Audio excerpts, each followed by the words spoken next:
کہ جس کو کاٹنے کے لیے 72 گھنٹوں سے زیادہ ہو گئے ہیں پھر بھی وہ کم نہیں ہو رہے. لگاؤ زور، جتنا لگا سکتے ہو لگاؤ، اور زور لگاؤ، جتنا لگا سکتے ہو لگاؤ. محمد عربی صلی اللہ تعالیٰ علیہ وسلم کا دین آئے گا اور تحریک کا راستہ تم نہیں روک سکتے. یہ گولیوں سے رکا ہے، یہ شنوں سے رکا ہے، یہ تیزابوں سے رکا ہے، یہ ووٹ کاٹنے سے رک جائے گا. یہ تو چیز بڑی چھوٹی سی ہے، یہ تو ووٹ کاٹنے سے نہیں رکے گا.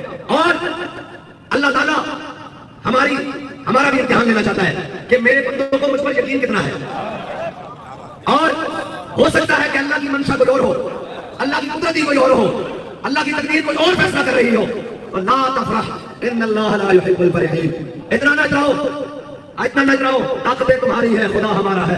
عکس پر اتنا نہ اتراؤ، آئینہ ہمارا ہے. اور میں پاکستان کی تمام کورٹس کو کہتا ہوں کہ کہاں گئے آپ کے 100 ووٹر ایکشن؟ کہاں گئے چند بین الاقوامی پریشر کے اوپر آپ کی آئی بات، ہر بات کے اوپر آ جاتے ہیں کہ جی پاکستان کے اندر آئین کا تحفظ کیا جائے گا. کہاں گیا وہ تحفظ؟ آپ کو چاہیے تھا کہ آپ قوم کے ہاتھ پر ڈاکہ ڈالنے کے لیے جو اتنا بڑا تماشا لگایا گیا ہے، آپ ان کو بتاتے کہ یار بدماشیاں کب بند کرو گے، کب تک یہ بدماشیاں کرو گے.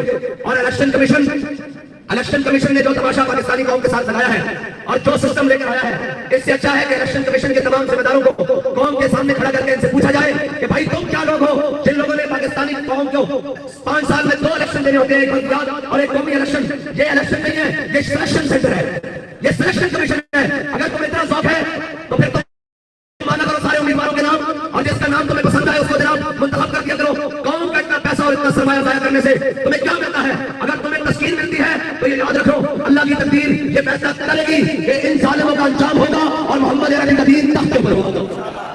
اور میں اپنے تمام کارکنوں سے کہتا ہوں کہ آپ کا دل چھوٹے نہیں کرنے.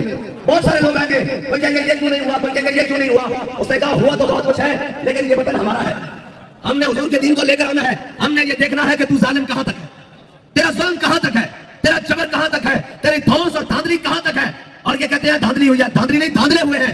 لیکن یہ یاد رکھنا ان دھاندلوں کی وجہ سے ہم پیچھے ہٹنے والے نہیں ہیں. ہاں بھائی آپ پیچھے ہٹیں گے؟ کوئی پیچھے ہٹے گا؟ کوئی پیچھے ہٹے گا؟ کوئی پیچھے ہٹے گا؟ کوئی پیچھے ہٹے گا؟ اور بھائی ہم تو آگے اور بڑھ کر آئیں گے.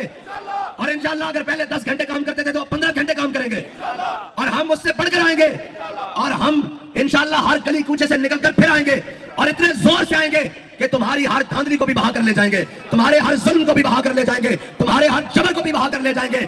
اور میں پوری قوم کا شکریہ ادا کرتا ہوں کہ آپ نے حق ادا کر دیا. اور آپ نے یہ نہیں کہنا کہ آپ کے ووٹ کا مول نہیں ڈلا، آپ کے ووٹ کا مول ڈل گیا ہے. اور آپ نے ووٹ دیا ہے حضور کے دین کو، آپ نے ووٹ دیا ہے ختم نبوت کے تحفظ کے لیے، آپ نے ووٹ دیا ہے ناموس رسالت پر پہرے داری کے لیے، آپ نے ووٹ دیا ہے دین کو تخت پر لانے کے لیے.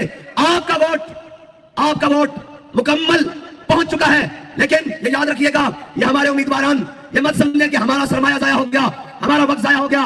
ضائع ان لوگوں کا ہو گیا جو کفر کے نظام کے ساتھ کھڑے ہیں.